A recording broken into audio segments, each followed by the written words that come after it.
This little introduction commentary has two purposes.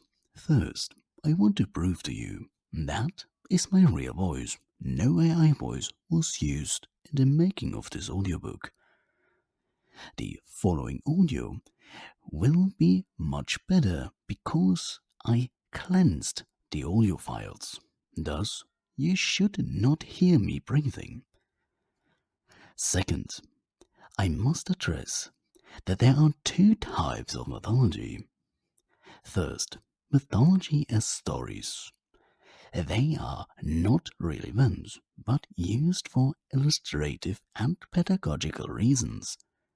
They teach and educate through lessons of the stories.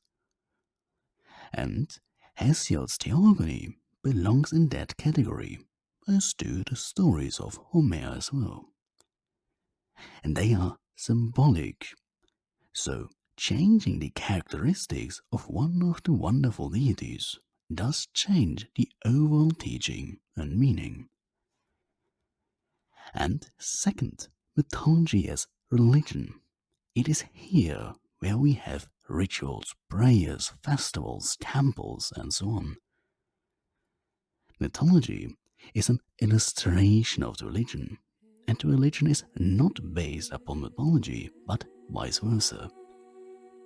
This will become very important for the notes that I have written.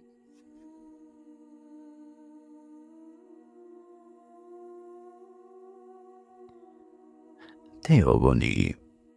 From the Muses of Helicon, let us begin our singing. That hold Helicon's great and holy mountain, and dance on their soft feet round the violet dark spring, and the altar of the mighty son of Kronos. And when they have bathed their gentle skin in Peramessos, or the horses' fountain, or holy Olmeos, and then on the highest slope of Helicon, they make their dances, fair and lovely, stepping lively in time. From there they go forth, veiled in thick mists, and walk by night, uttering beautiful voice, singing of Zeus who bears the Aegis, and the lady Hera of Argos, who walks in sandals of gold, and the daughter of Zeus, the Aegis bearer, pale-eyed Athena, and Phoebus Apollo, and Artemis the archer, and Poseidon, earth-charioted, shaker of the earth, and holy Themis, and Aphrodite of curling lashes, and Hebe of gold diadem, and fair Dione, Leto, Iapetos, and crooked schemer Kronos, Dawn, mighty sun, and shining moon, great Okeanos, and dark night, and the rest of the holy family of immortals who are forever. And once they taught Hesiod fine singing, as he tended his lambs below holy Helicon. This is what the goddesses said to me first, the Olympian Muses, daughters of Zeus the Aegis bearer, shepherds that camp in the wilds, disgraces, mares' bellies. We know to tell many lies that sound like truth, but we know to sing reality when we will. So said mighty Zeus' daughters, the shoe of utterance, and they gave me a branch of springing bay to pluck for a staff, a handsome one, and they breathed into me wondrous voice, so that I should celebrate things of the future and things that were aforetime. And they told me to sing of the family of blessed ones who are forever, and first and last always to sing of themselves. But what is my business, round 3, or rock. Come now, from the Muses let us begin, who with their singing delight the great mind of Zeus, the father in Olympus, as they tell of what is and what shall be and what was aforetime. Voices in unison, the words flow untiring from their mouths, and sweet, and the halls of their father, loud thundering Zeus, rejoice at the goddesses' clear voice spreads abroad, and the peak of snowy Olympus rings, and the mansions of the gods, making divine utterance, they celebrate first in their song the august family of gods, from the beginning those whom earth and broad heaven begot, and the gods that were born from them, givers of blessings. Second, they sing of Zeus, father of gods and men, how far the highest of the gods he is, and the greatest in power. And again, they sing of the family of men and of powerful giants to delight the mind of Zeus in Olympus. And those Olympian Muses, daughters of Zeus the Ice-bearer, they were born in Pieria to memory, queen of the foothills of Eleutheria, in union with the father, the son of Kronos, oblivion of ills and respite from cares. 9 nights Zeus the resourceful lay with her, going up to her holy bed, far away from their mortals. And when the time came, as the months passed away and the seasons turned about, and the long tale of days was completed, she bore 9 daughters, all of one mind, their carefree hearts set on song, not far from the topmost peak of snowy Olympus. There they have their gleaming dancing palaces, and their fair mansions, and the graces and desire dwell beside them, in feasting. Lovely is the sound they produce from their mouths as they sing and celebrate the ordinances and the good ways of all the immortals, making delightful utterance. So then they went to Olympus, glorying in their beautiful voices, singing divinely. The dark earth rang round them as they sang, and from their dancing feet came lovely a stampede as they went to their father. He is king in heaven, he is the thunder and the smoking bowls, since he defeated his father Kronos by strength. He has appointed their ordinances to the immortals, well in each detail, and assigned them their privileges.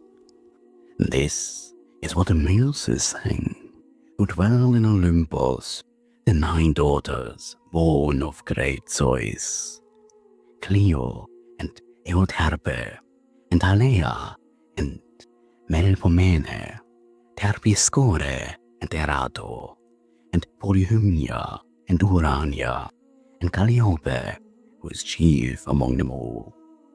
For she even attends august kings, whomsoever great Zeus' daughters favor among the kings that Zeus fosters, and turn their eyes upon him at his birth.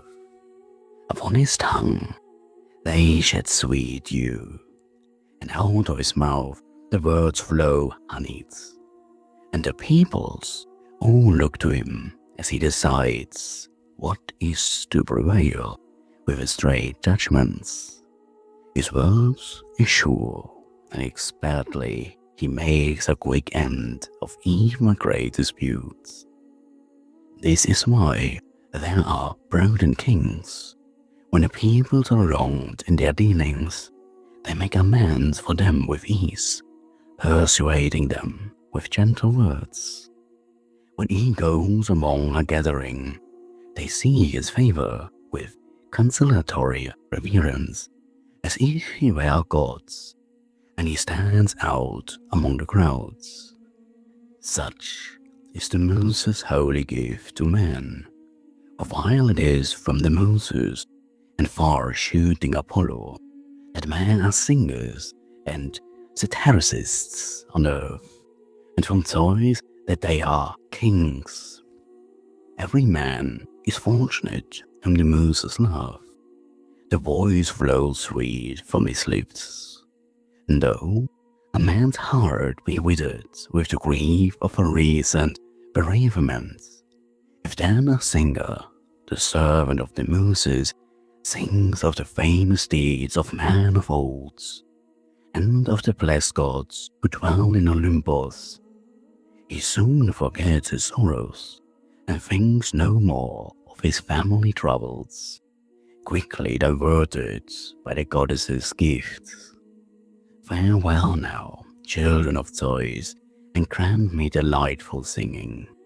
Celebrate the holy family of immortals, who are forever, those who were born of earth and heaven, and of black nights, and those whom the briny sea fostered. And tell how the gods and the earth were born in the first place, and the rivers and the boundless sea with its furious swell, and the shining stars and broad firmament above, and how they shared out their estates, and how they divided their privileges, and how they gained all the cleans of Olympus in the first place. Tell me this from the beginning, Muses who dwell in Olympus, and say, what thing among them came first? First came the chasm, and then broad-breasted earth, secure seat forever of all the immortals who occupy the peak of snowy Olympus, the misty Tartara, in a remote recess of the broad-paved earth, and Eros, the most handsome among the immortal gods, the solver of flesh, who overcomes the reason and purpose in the breasts of all gods and all men. Out of the chasm came Erebus and dark nights, and from night in turn came bright air and day, whom she bore in shared intimacy with Erebus. Earth bore first of all one equal to herself, starry heaven, so that he should cover her all about, to be a secure seat forever for the blessed gods. And she bore the long mountains, pleasant haunts of the goddesses, the nymphs who dwell in mountain glens. And she bore also the untrailing sea and its furious swell, not in union of love, but then, bedded with heaven, she bore deep swirling Okeanos, Koios, and Kreos, and Hyperion, and Iapetos, Thea, and Rhea, and Themis, and Memory, further of gold diadem, and lovely Thetis. After them, the youngest was born, crooked Schema Coronos, most fearsome of children, who loathed his lusty father. And again, she bore the proud-hearted Cyclops, Thunderer, Lightner, and the white bold of spirits, who gave Zeus his thunder and forged his thunderbolts. In other respects, they were like the gods, but a single eye lay in the middle of their foreheads. They had the surname of Circlies because of this one circular eye that lay on their foreheads, and strength and force and resource were upon their works. And again, there were born of earth and heaven 3 more sons, mighty and stern, not to be spoken of, Cottos, Parianeos, and Gyges, overbearing children. 100 arms sprang from their shoulders, unshapen hulks, and 50 heads grew from the shoulders of each of them upon their stalwart bodies, and strength boundless and powerful was upon their mighty form. For all those that were born of earth and heaven were the most fearsome of children, and their own father loved them from the beginning. As soon as each of them was born, he hid them all away in a cavern of earth, and would not let them into the light. And he took pleasure in the wicked work, that heaven, while the huge earth was tight-pressed inside and cramped, she thought up a nasty trick. Without delay, she created the element of grey adamant, and made a great ripping hook, and showed it to her dear children, and spoke to give them courage, sore at the heart as she was. Children of mine, and of an evil father, I wonder whether you would like to do as I say.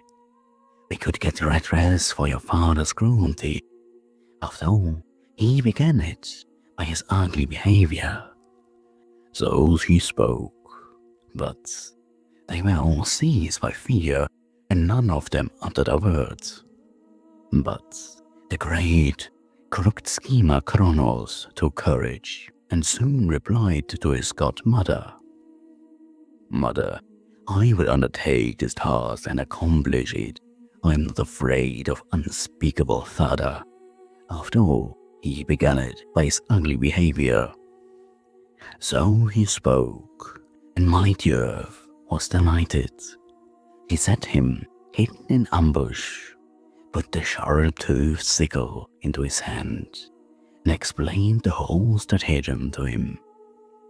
Great heaven came, bringing on the night, and desirous of love, he spread himself over earth, stretched out in every direction.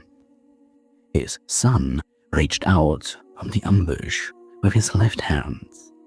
With his right, he took the huge sickle with its long row of sharp teeth, and quickly cut off his father's genitals, and flung them behind him to fly where they might. They were not released from his hand to no effect, for all the drops of blood that flew off were received by earth. And as the years went round, she bore the powerful Erinyes and the great giants in gleaming armor, with long spears in their hands, and the nymphs whom they call Meliae, on a boundless earth. As for the genitals, just as he first cut them off with his instrument of adamants, and threw them from the land into the surging sea, even so they were carried on the waves for a long time. About them a white foam grew on the immortal flesh, and in it a girl formed. First she approached holy Cythera, then from there she came to sea-girt Kypros, and out stepped a modest and beautiful goddess, and the grass began to grow all round beneath her slender feet. Gods and men called her Aphrodite, because she was formed in foam, and Cytherea, because she approached Cythera, and Kypros born, because she was born in the wave-washed Kypros, and Genial, because she appeared out of genitals. Eros and fair Desire attended her birth and accompanied her as she went to join the family of gods. And this has been her allotted province from the beginning among man and the mortal gods. The whisperings of girls, smiles, deceptions, sweet pleasure, intimacy, and tenderness.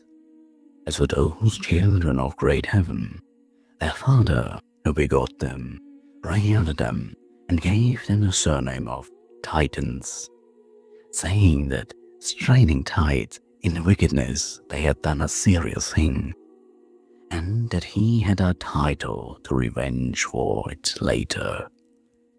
Night bore hateful doom, and dark fates, and death. She bore sleep, she bore the tribe of dreams. And secondly, gloomy night bore cavil and painful misery, bedded with none of the gods.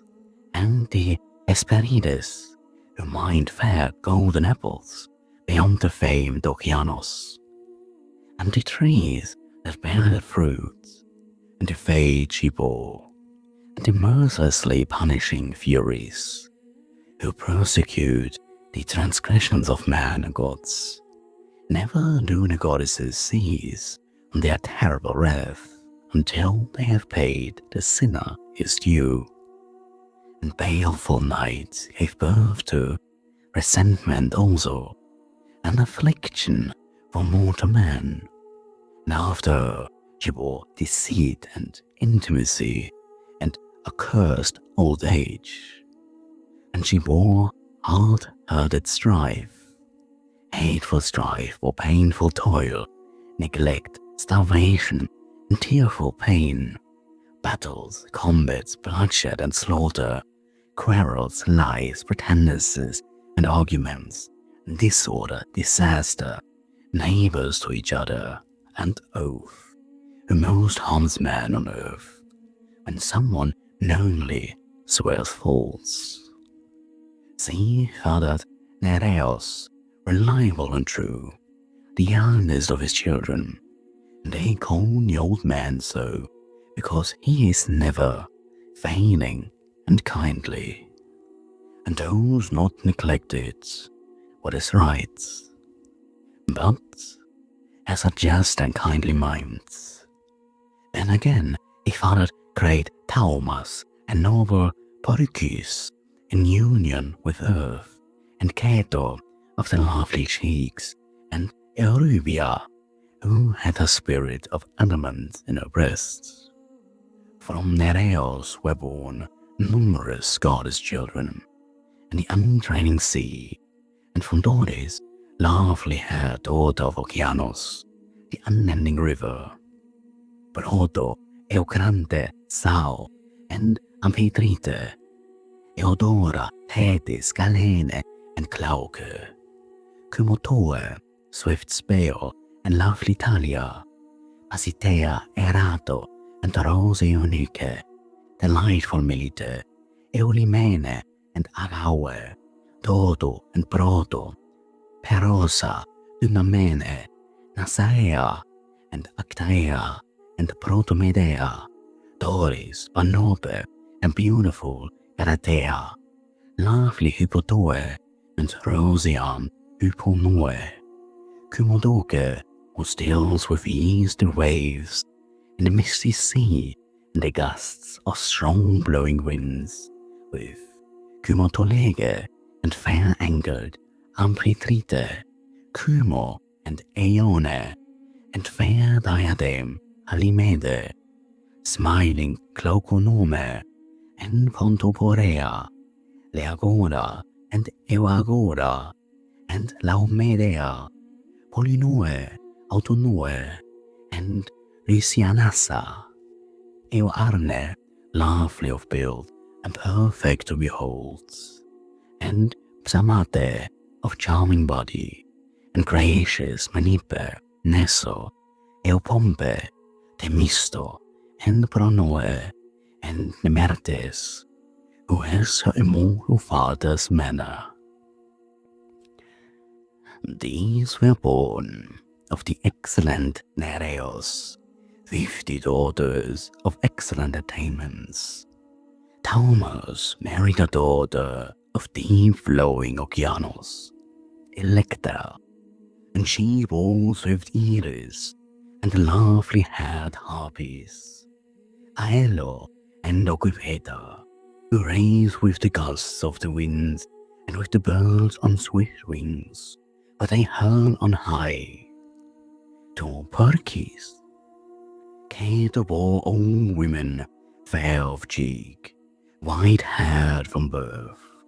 The immortal gods and man who walk on earth call them the old women. Fair-robed Pemfredo and saffron-robed Enyo, and she bore the Gorgons, who live beyond famed Okeanos at the world's edge, hard by night, where the clear-voiced Hesperides are, Steno, Euryale, and Medusa, who suffer the grim fates. She was mortal, but the other two immortal and ageless, and with her the god of the sable logs lay in a soft meadow among the spring flowers. And when Perseus cut off her head from her neck, out sprang great Chrysaor and the horse Pegasus. He was so named because he was born beside the waters of Okeanos, while the other was born with a golden sword in his hands. Pegasus flew away and left the earth, the mother of flocks, and came to the immortals. He lives in Zeus' palace, bringing thunder and lightning for Zeus the resourceful.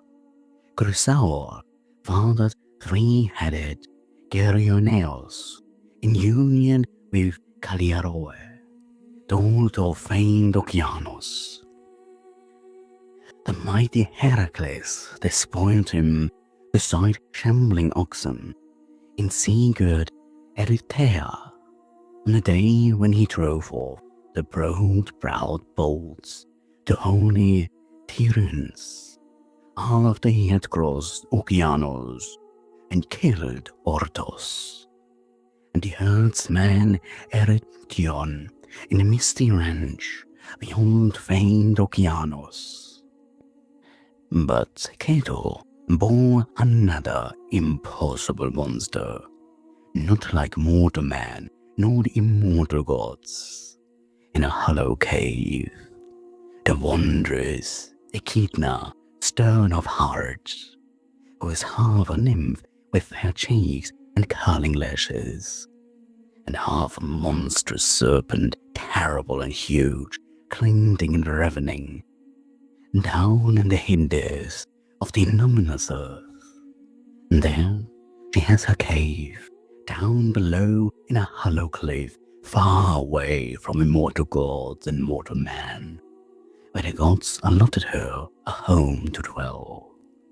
Grim Echidna is confined underground in the land of the Arimi, immortal nymph and ageless for all time. And they say Dupaon was united with her in intimacy, terrible lawless brood with curly-lashed nymph, and she conceived and bore stern-hearted children. First she gave birth to Orthos, a dog for Gerenios. Secondly, she bore an impossible creature, unspeakable, the ravening Cerberus, harness dog with a voice of bronze, 50-headed, shy of no one, and powerful. Thirdly, she gave birth to the baleful Hydra of Lerna, whom the wide-armed goddess Hera fostered in her unsatiable wrath towards the mighty Heracles. But the son of Zeus, called son of Amphitryon, Heracles slew with merciless bronze with the help of the warlike Iolaus and the advice of Athena, driver of armies.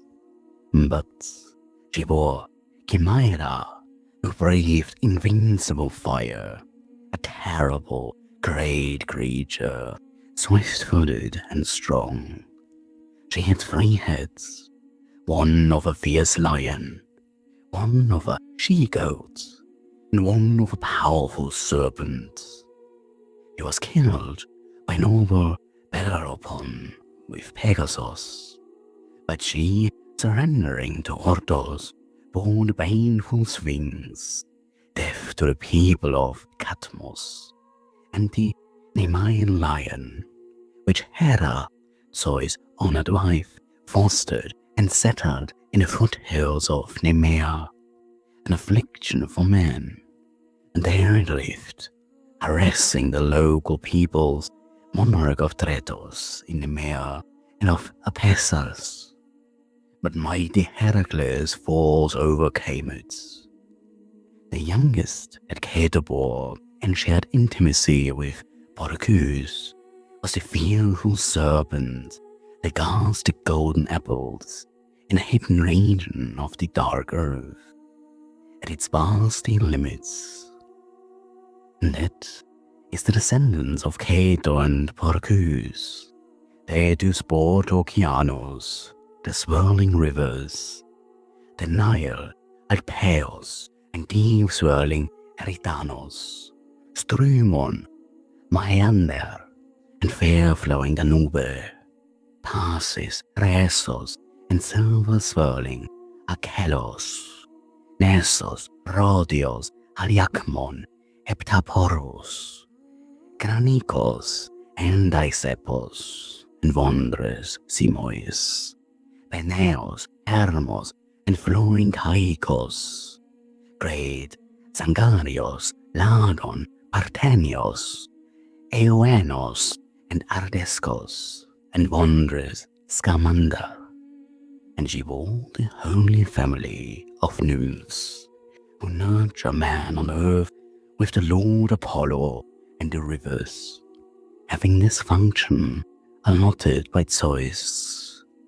Peto and Admete, Biante and Electra, and Darius Brymno, and godlike Urania, Hippo, Clymene, Rhodea, and Caliaroe, Zeuxo, Clytia, Idia, and Pasitoe, Plexaura, and Galaxaura, lovely Diane, Melovosis, Toe, and fair Polydora, Cerces, of lovely form, Pluto of big dark eyes, Perseus, Yanera, Acaste, and Xante, lovely Petraea, Menesto, Europa, Metis, Euronome, and saffron-robed Telesto, Chryses, Assia, and desirable Calypso, Eodora, Tyche, Ampero, Ocuroe, and Styx, who is chief among them all. And these were the eldest daughters born of Oceanos and Thetis. But there are many others too, for there are 3,000 graceful angled Oceanids widely scattered. They haunt the earth and the depths of the waters everywhere alike, shining goddess children. And there are as many again of the rivers that flow with splashing sounds, sons of Oceanos that Lady Thetis bore. It is hard for a mortal man to tell the names of them all, but each of those peoples knows them that live near them. Thea, surrendering in intimacy to Hyperion, give birth to the mighty sun and shining moon, and to Dawn, who makes light for all who dwell on earth and for the immortal gods who live in the wide heaven. With Creos, Erubia shared intimacy, noble among goddesses, and portrayed Astraeos and Pallas, and Perses, who shone out amongst them all for his wisdom. To Astraeos Dawn bore the stern-hearted winds, the clearing westerly and the rushing northerly, and the southerly.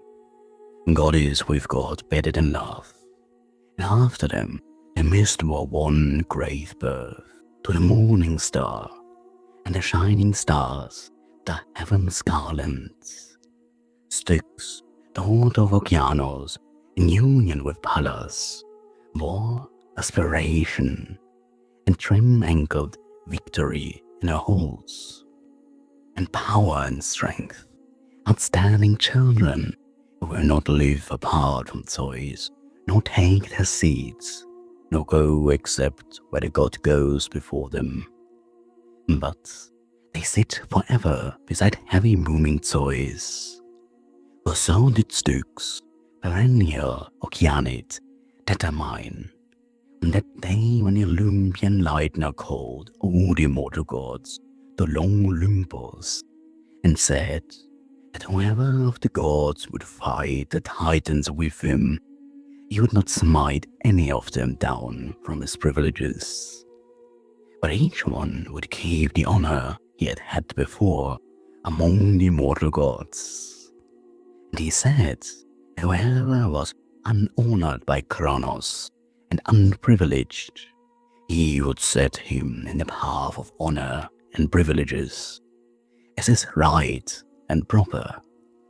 And the first to come to Olympus was perennial Styx with her children, on the advice of her dear father, and Zeus honored her and granted her exceptional favors.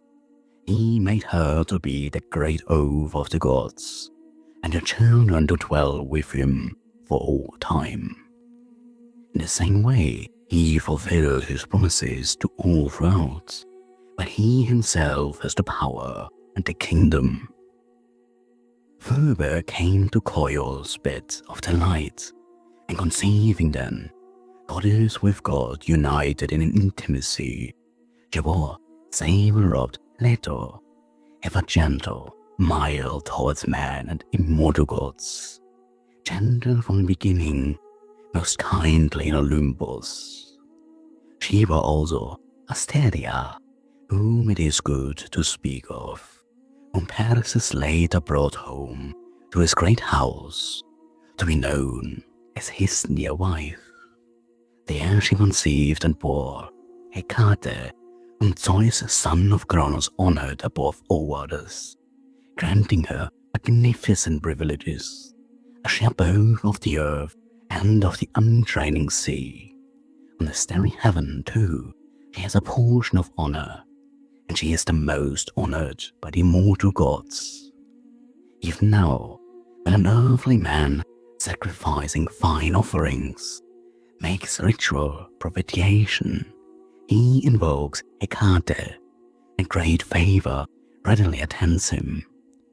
If the goddess is well disposed to his prayers, and she grants him prosperity, for she has the power to do so. From all those that were born of earth and heaven, and were not at honor, she has a share. The son of Kronos did not oppress her or take away from her anything of what she had been allotted among the Titans, the former gods. She keeps it even as the distribution was first made from the beginning, nor does her being an only child mean that the goddess has received less honor and privilege in earth and sky and sea, but much more because Zeus honors her. By whomsoever she chooses, she comes and stands in full presence and helps him. In time of judgment, she sits beside august kings. In the public gathering, the man of her choice shines out among the crowd.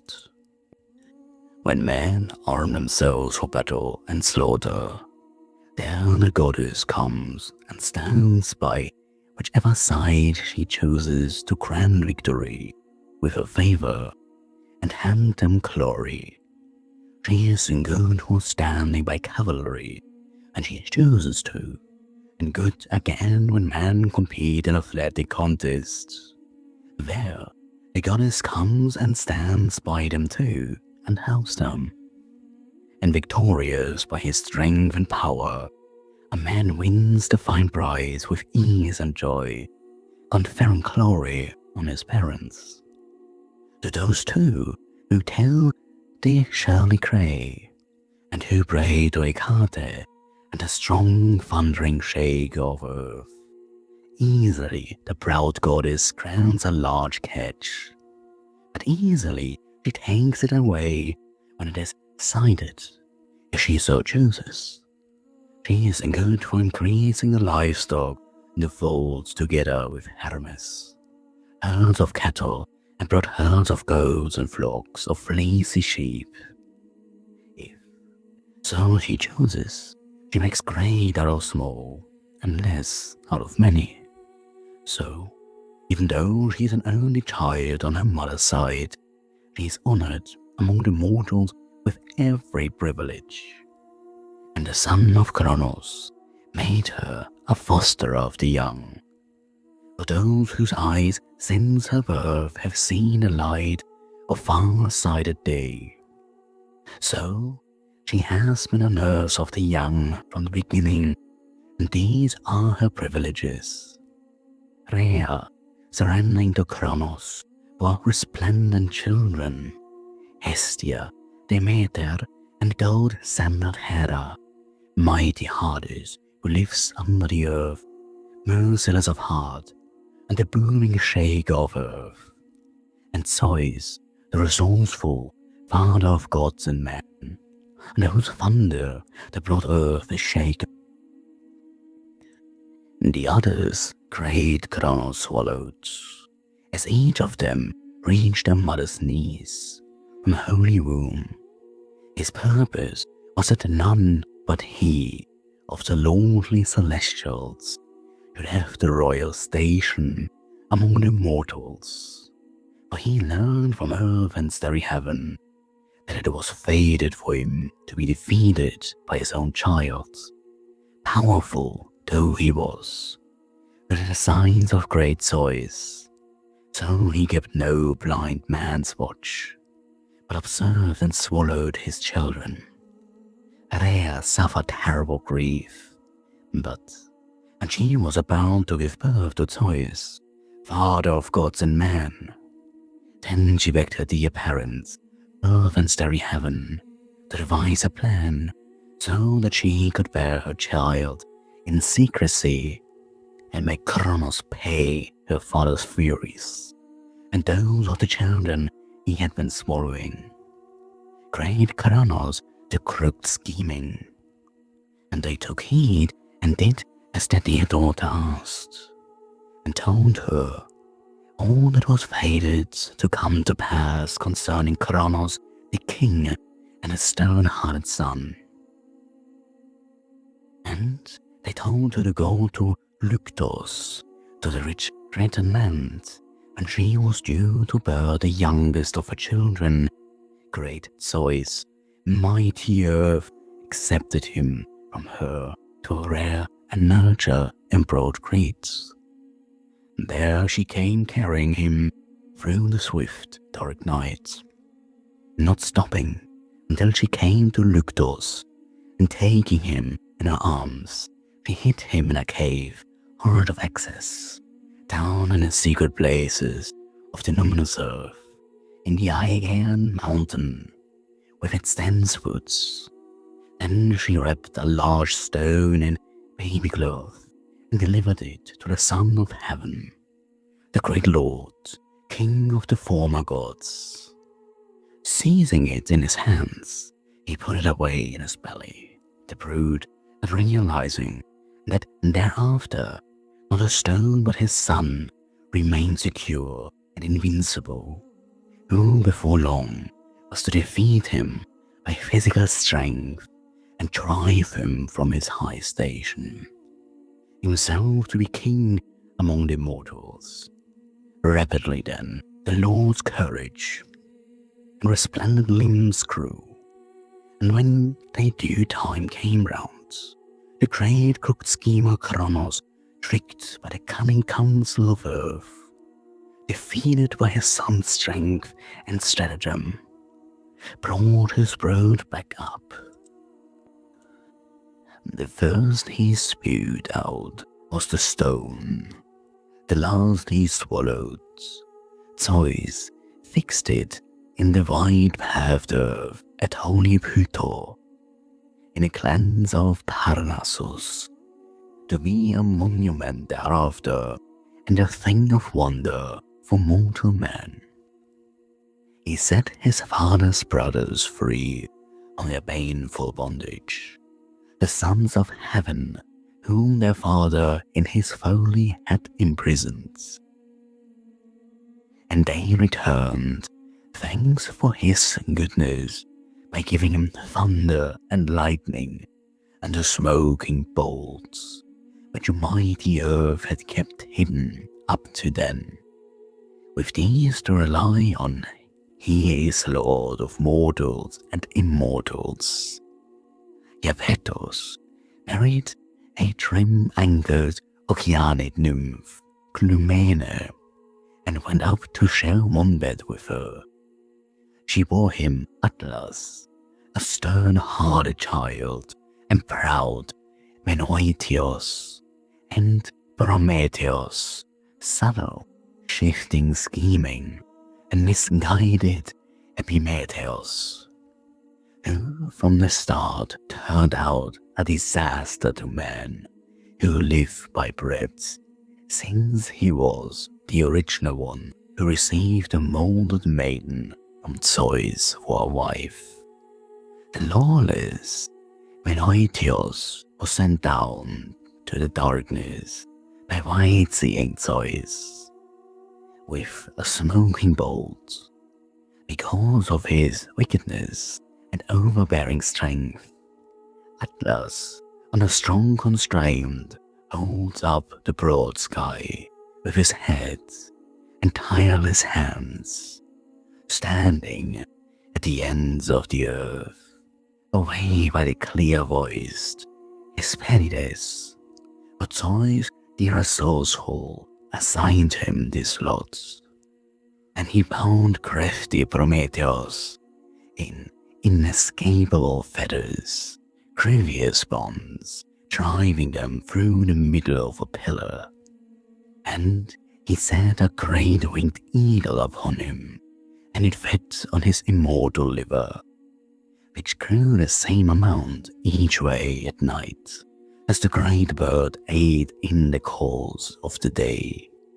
It was killed by trim-ankled Alcmene's valiant son, Heracles, who saved the son of Iapetus from that affliction and set him free from his distress.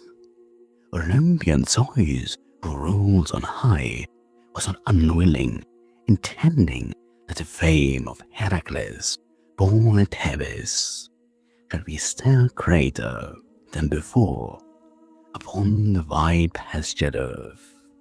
This is why he did reverence and honor to his eminent son.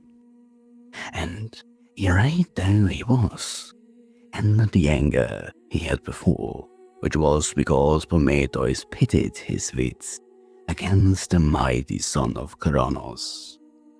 For when gods and mortal men were coming to a settlement at Mekone, he had carved up a big ox and served it in such a way as to mislead Zeus. For him, he laid out meat and entrails rich with fats and the hides, covering it in ox's stomach. But for man, he laid out the ox's white bones, which he arranged carefully for a cunning trick by covering them in glistening fats. Then the father of gods and man said to him, "Son of Iapetus, outstanding among all the lords, my good sir, how unfairly you have divided the portions." So chided Zeus, whose designs do not fail. But the crooked schemer Prometheus, smiling quietly, intent on deceit, said to him, "Zeus, greatest and most glorious of the eternal fathers, choose then whichever of them the spirit in your breast bites you." He spoke meaning trickery, but Zeus, whose designs do not fail, recognized the trick and did not mistake it, and she bodied evil in his heart for mortal man, which was to come to pass. With both hands he took up the white fits, and he grew angry about the lungs, and wrath reached him to the spirits, and he saw the white ox bones set for a cunning trick. Ever since that, the peoples on earth have burned white bones for immortals on aromatic altars. In great ire, Zeus the cloud-gatherer said to him, "Son of Iapetos, clever above all others, my good sir, then you are still intent on the seeds." So spoke Zeus in his wrath, as the signs do not fail, and after that, with his anger ever in mind, he would not give to the ash trees the power of untiring fire for mortal men who live on earth. But the noble son of Iapetos outwitted him by stealing the far beaconing flare of untiring fire in a tube of a fennel, and it stung high, thundering Zeus deep to the spirits, and angered him in his heart. And he saw the far beaconing flare of fire among mankind. At once he made an affliction for mankind to set against the fire. The renowned ambidexter molded from earth the likeness of a modest maiden by Kronos' son's design. The pale-eyed goddess Athena dressed and adorned her in a gleaming white garment. Down over her head she drew an embroidered veil, a wonder to behold, and about her head she placed a golden diadem, which the renowned ambidexter made with his own hands to please Zeus the father. On it were many designs fashioned, a wonder to behold, all the formidable creatures that the land and sea foster. Many of them he put in, charm breathing over them all, wonderful designs, like living creatures with a voice of their own. When he had made the pretty bane to set against the blessing, he led her out where the other gods and men were, resplendent in the finery of the pale-eyed one, whose father is stern. And both immortal gods and mortal men they seized with wonder. Then they saw that, pre-captured trap, more than mankind can manage. For from her is descended the female sex, a great affliction to mortals, as they dwell with their husbands. No fit partners for cursed poverty, but only for plenty, as the bees and their sheltered nests feed the drones, those conspirators in badness, and while they busy themselves all day and every day till sundown, making a white honeycomb, the drones stay inside in their sheltered cells and pile the toil of others into their own bellies. Even so, as a bane for mortal man, as high thundering Zeus created women, conspirators in causing difficulty. And he gave a second bane to set against their blessing for the man who, to avoid marriage and the trouble women cause, chooses not to wed and arrives at grim old age, lacking anyone to look after him. He is not short of livelihood while he lives, but when he dies, distant relatives share out his living. Then again, A man who does partake of marriage and gets a good wife who is sound and sensible spends his life with bad competing constantly against good, while the man who gets the awful kind lives with unrelenting pain in heart and spirit, and it is an ill without a cure.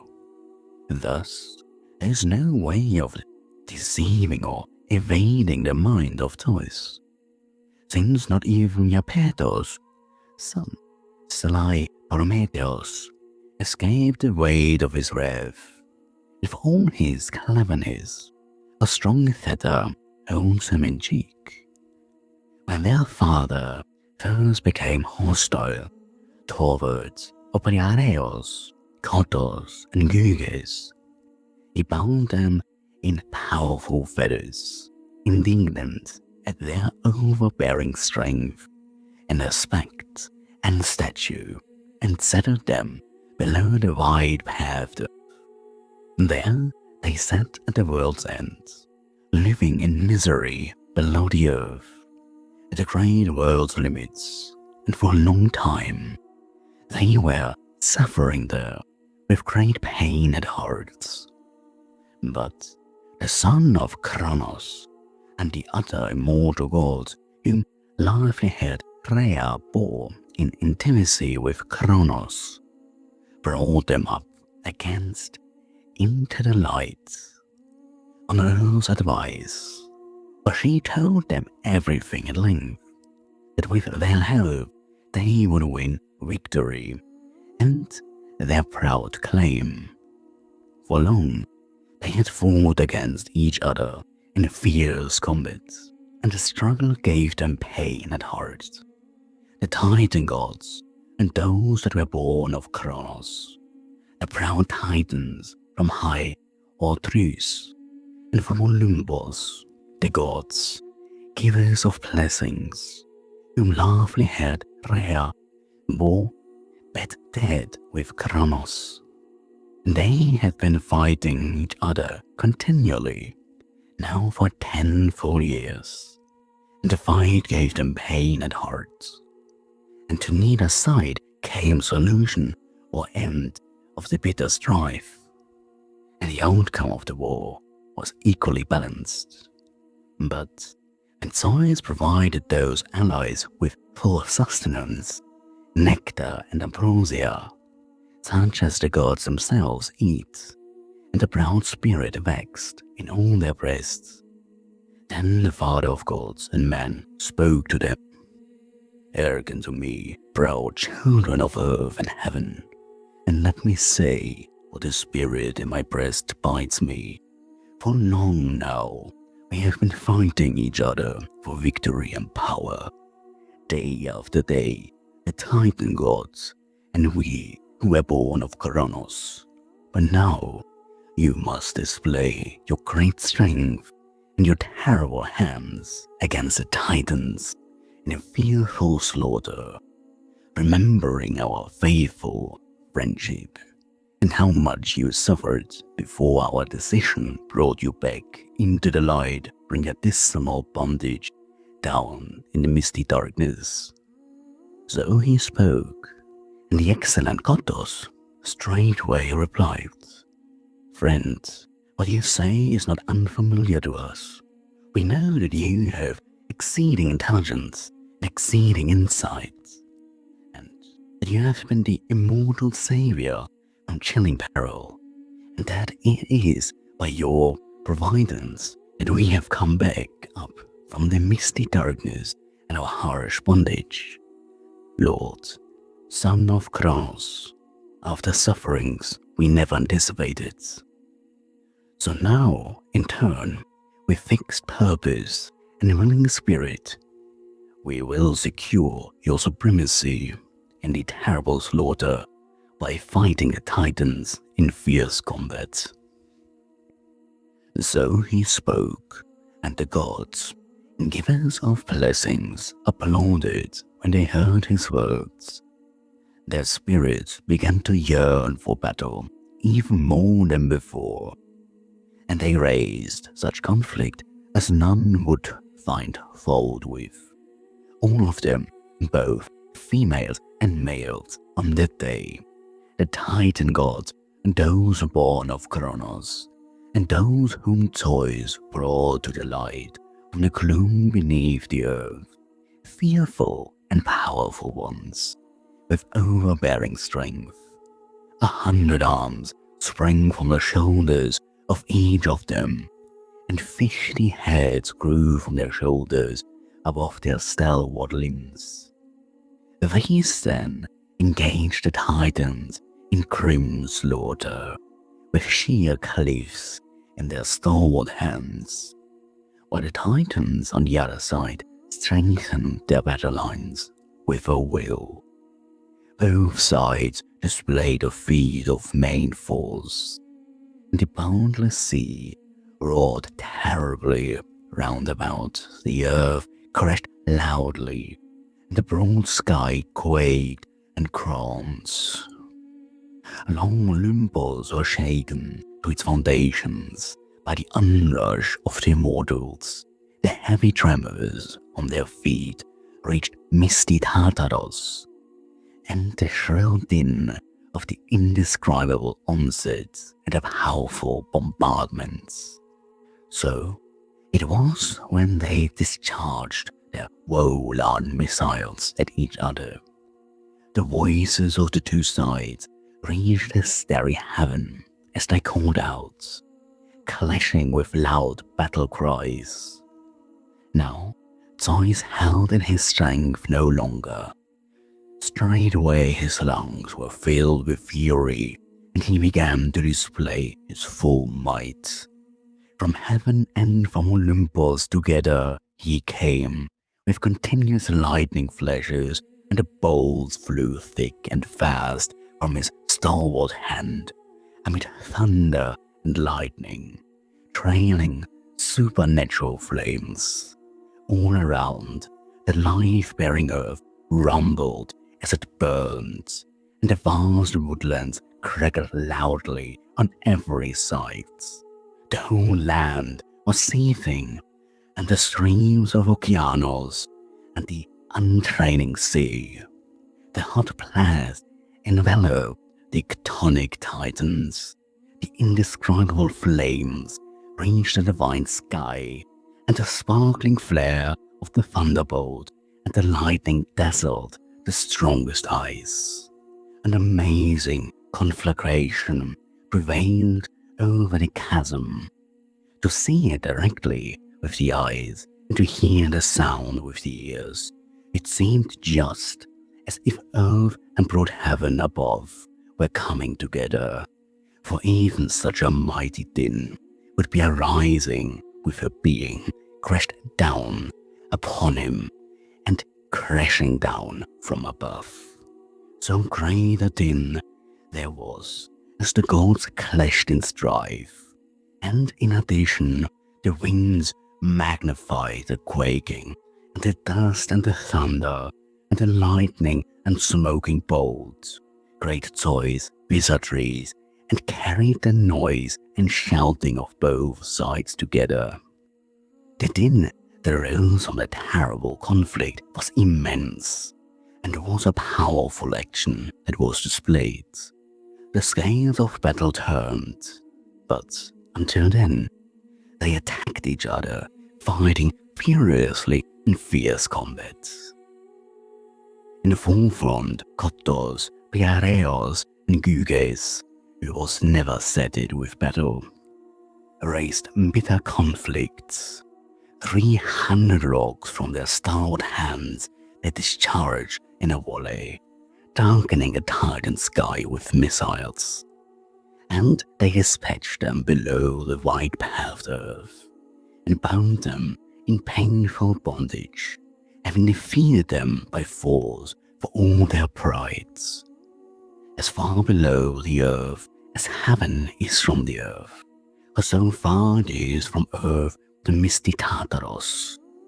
For 9 nights and days a bronze anvil might fall from heaven, and on the 10th reach the earth. And for 9 nights and days a bronze anvil might fall from earth, and on the 10th reach Tartarus. Round it a brazen barrier is driven, and darkness is spread about its neck, in 3 layers, while above it grow the roots of the earth and of the unchaining sea. And there the tiding gods are hidden away down in the misty gloom, by decision of Zeus, the cloud gatherer, in a place of decay, at the end of the vast earth. They have no way out. Poseidon fastened brazen doors thereon, and a wall is driven up to the doors from both sides. And there Cottos, Cyges, and brave Opriareos live, trusty guardians of Zeus who bears the aegis. And there are the sources and extremities of dark earth and misty Tartarus, of the unchaining sea and the starry heaven, all in order, dismal and dank, and even the gods shudder at. A vast chasm whose floor a man would not reach in a whole year if once he got inside the gates. But storm wind upon terrible storm wind would carry him hither and thither. It is a cause of fear even for the immortal gods, this marvel. And there stands the fearful house of gloomy night, shrouded in clouds of blackness. Next to that, the son of Iapetos stands holding the broad heaven firmly upon his head and untiring hands, when night and day approach and greet each other as they cross the great threshold of bronze.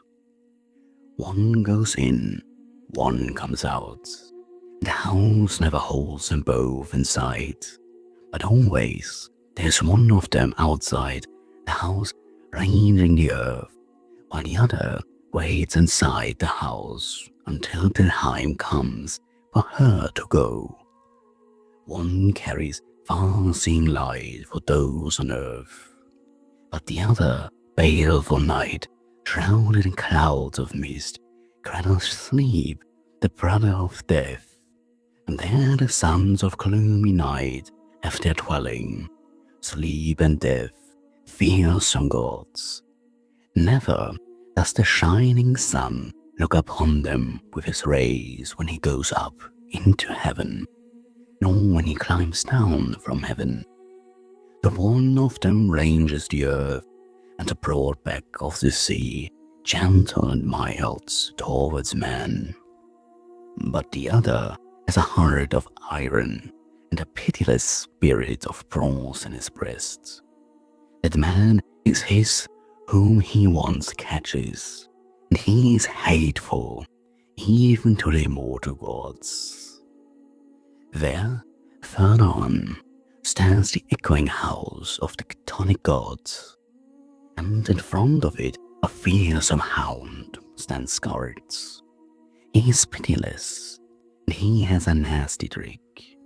And those who enter he falls upon with his tail and both his ears, but he does not let them come out again, but watches and devours whoever he catches going out of the gates.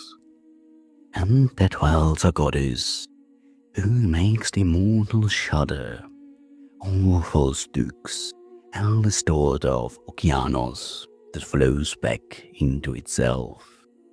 Apart from the gods, she has her famed home, roofed with long rocks, and on every side it is fastened to the sky with silver columns.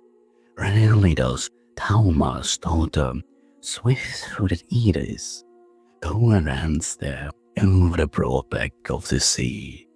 When quarrel and strife arise among the immortals, if one of them that dwells on Olympus speaks false, Zeus sends Edis to bring the gods' great oath from far off in a golden jug, the celebrated cold water that drops from a high, sheer cliff and far below the wide paved earth, flows from the holy river through dark nights. A prince of Okeanos, a 10th part is her share.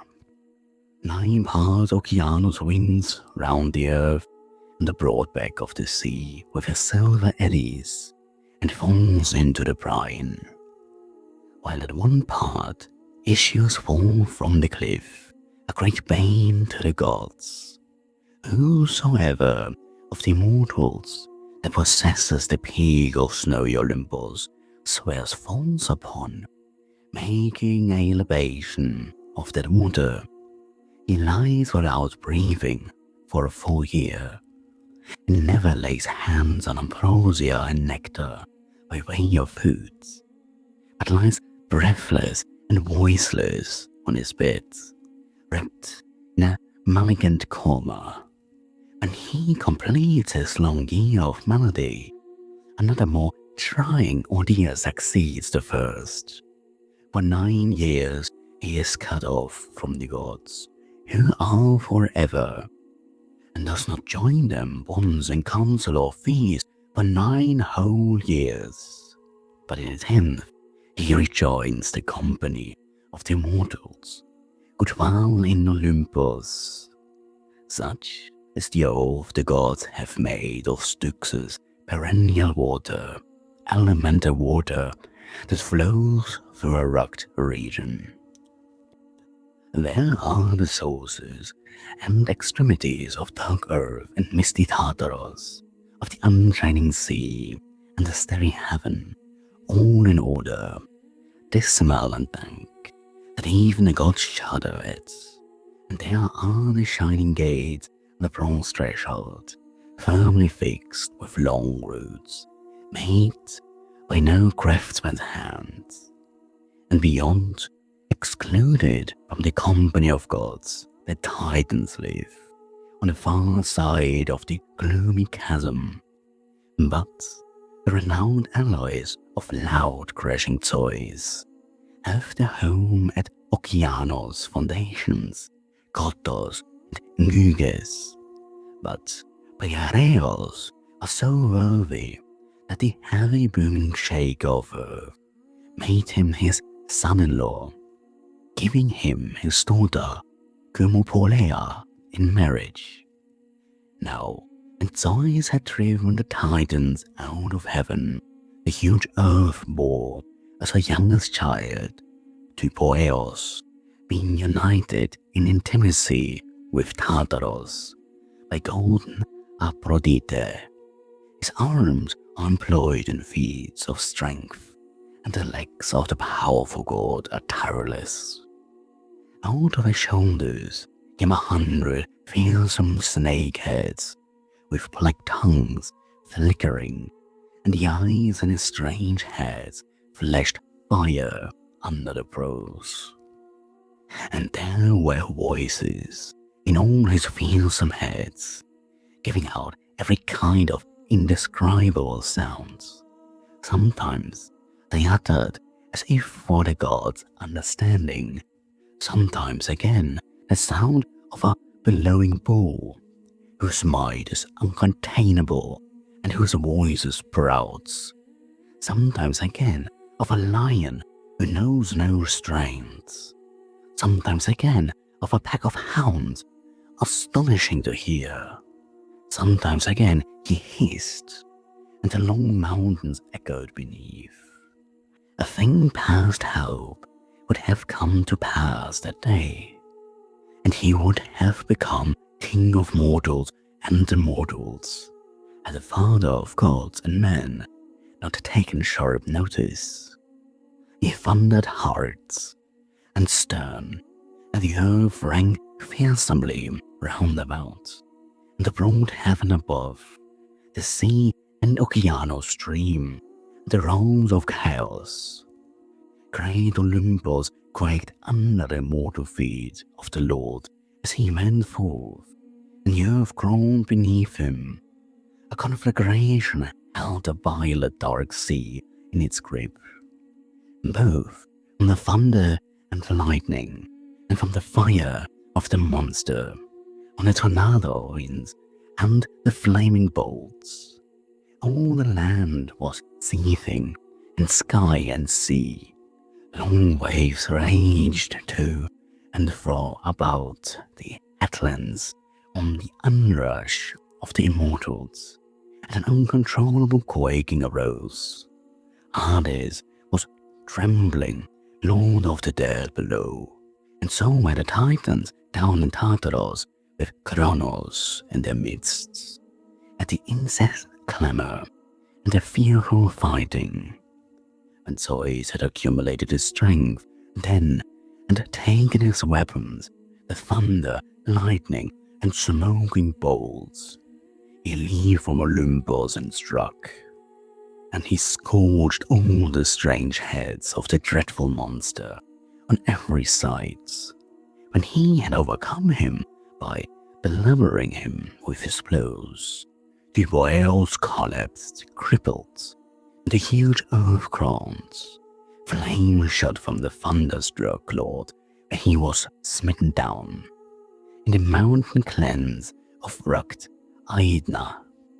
The huge earth burned far and wide with unbelievable heat, melting like tin that is heated by the skill of craftsmen in crucibles with blowholes, or as iron, but as the strongest substance when it is overpowered by burning fire in mountain glens, melts in the divine grounds by a Pistor's craft. Even so was the earth melting in the glare of the conflagration, and vexed at heart, Zeus flung Typoeus into broad Tartarus. From Typoeus are the strong winds that blow wet, except for a southerly and a northerly, and declaring westerly. These are from the gods by birth, a great blessing to mortals. But the other winds blow haphazard on the sea, falling upon the misty waves, a great bane to mortals. They rage with evil gusts. They blow different at different times, scattering ships and drowning sailors. There is no help against disaster for men who meet with them at sea, and some of them, even on land, the boundless realm of flowers, destroy the fair husbandry of earth-born men, filling it with dust and troublesome refuse. When the blessed gods had completed their work and settled the matter of privileges with the Titans by force, and then on Earth's advice they urged that Olympian Zeus, the wide-seeing, should be king and lord of the immortals, and he allotted them privileges satisfactorily. Zeus, as king of the gods, made Metis his first wife, the wisest among gods and mortal men. But when she was about to give birth to the pale-eyed goddess Athena, he tricked her deceitfully with cunning words and put her away in his belly on the advice of earth and starry heaven. They advised him in this way so that no other of the gods, the eternal fathers, should have the royal station instead of Zeus. For from Metis it was destined that clever children should be born.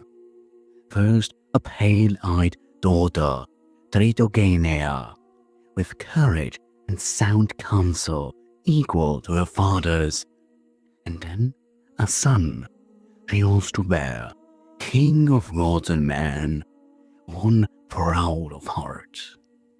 But Zeus put her away in his belly first, so that the goddess could advise him of what was good or bad. Second, he married sleek Themis, who bore the watchers, lawfulness, justice, and flourishing peace, who watch over the works of mortal men, and the fates to whom toys the resourceful gave the most privilege, Clotho, Acaces and Atropos, who have mortal man both, good and ill. Eurynome, a daughter of Okeanos, with lovely looks, bore him the three graces, Aglaia, Euprosune, and fair Thalia. Their eyes laughed at the souls, the flesh, seeped down as they looked. Beautiful is their hands from under their brows. And he came to the bed of Demeter, abundant in nourishment. And she bore the white-armed Persephone, whom Idoneus stole from her mother, twice resourceful granting her to him. Again, he took love of memory with her beautiful hair, from whom the muses with their gold diadems were born to him. 9 of them, whose pleasure is in feasts and the delights of song. Leto gave birth to Apollo and Artemis, the archer, largely children of all the celestials, in shared intimacy with Zeus, who bears the Aegis. Last of all, he made Hera his fertile wife, and she bore Hebe and Ares and Eileithyia, sharing intimacy with the king of gods and men. And by himself, out of his head, he fathered the pale-eyed Tritogenea, the fearsome rouser of the fray, the leader of armies, the lady Atritone, whose pleasure is in war and the clamor of battle. While Hera, fearing and quarreling with her husbands, gave birth to renowned Hephaestus, who is endowed with skills beyond all the celestials. From Amphitrite and the loud booming shake of earth great Triton was born, whose strength extends widely, who occupies the bottom of the sea, dwelling in a golden house with his dear mother and the Lord his father, a formidable god. To others, the pillars of shield heights, Cytherea bore terror and fear, formidable gods who outtide battle lines in a chilling conflict, together with others, sacked cities. And Harmonia, whom proud Cadmus made his wife. To Zeus' Atlas' daughter, Maia, bore glorious Hermes, the herald of the immortals, after going up to his holy beds. Cadmus' daughter, Semele, bore him a resplendent son in shared intimacy. Mary, Dionysus, immortal son of mortal mother, but now they are both gods. Alcmene was a mighty Heracles in shared intimacy with Zeus the cloud-gatherer. Hephaestus, the renowned Amydexter, made Aglaia his fertile wife, the youngest of the Graces. In golden hair Dionysus made Alba and Ariadne, Minos' daughter, his fertile wife, and the son of Kronos made her mortal and ageless for him. Fair-ankled Alcmena's valiant son, the mighty Heracles, after completing his oppressive ordeals, made Hebe his modest wife in snowy Olympus, child of great Zeus and gold-sanded Hera. Fortunate Heracles, who performed a great feat among the mortals, and now lives free from trouble, free from old age for all time. To the tireless son, the renowned Oceanid Perseus, bore Circe and King Aeetes. Aeetes, son of the sun who makes light for mortals, married by the gods' design, another daughter of Oceanus, the unending river, fair-cheeked Idua, and she bore him the trim-ankled Medea, surrendering in intimacy to golden Aphrodite. Farewell now, your dwellers in Olympus, and your islands, continents, and the salt sea between. But now, Olympian muses, sweet of utterance, daughters of eye-despairing Zeus, sing of the company of goddesses, of those who were bedded with mortal men, immortal themselves, and bore children resembling the gods. Demeter, noble among goddesses, gave birth to wealth in union of intimate desire with the hero Hesiod in a three-turned fallow field in the rich Cretan lands. Wealth, a godly god who goes over all the earth and the broad back of the sea, and whoever encounters him, into whosever hands he comes, he makes him rich and bestows much fortune upon him. To Cadmus, Harmonia, daughter of golden Aphrodite, bore Ino, Semele, and fair-cheeked Agawe, and Autonoe, whom Aristaeus of the luxury and hair merits, and Polydoros, in well-walled Thebes.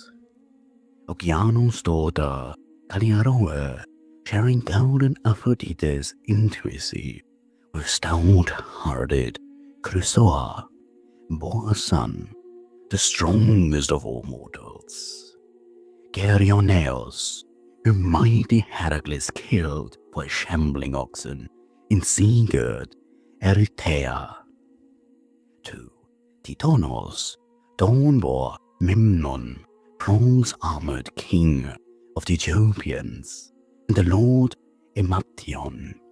And to Kepalos she produced a resplendent son, Dorothy Paeton, a man resembling the gods. But he was young, and still had the delicate bloom of his glorious prime. A boy with childish thoughts.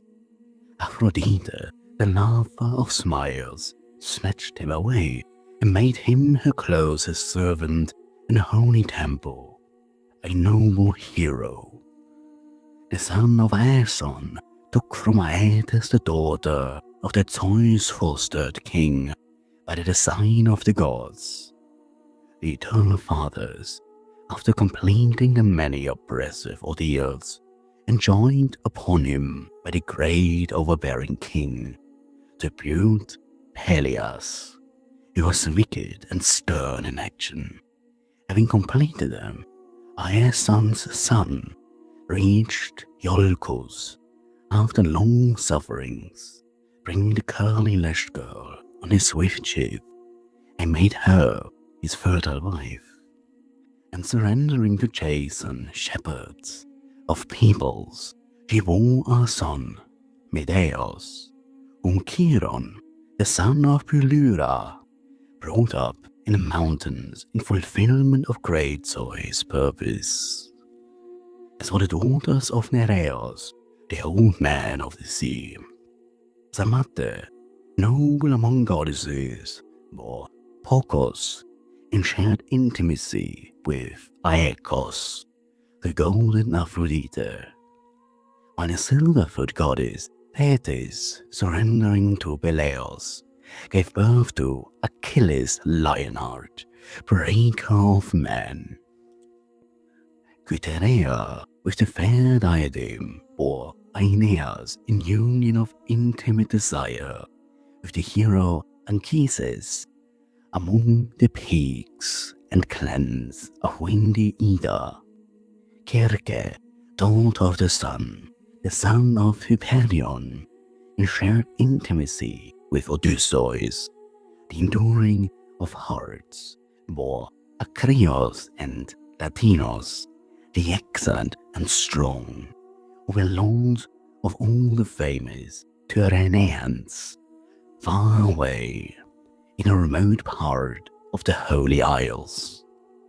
And Calypso, noble among goddesses, bore Nausithous and Nausinous to Odysseus in union of intimate desire, and these were buried with mortal man, immortal themselves, and were children resembling the gods.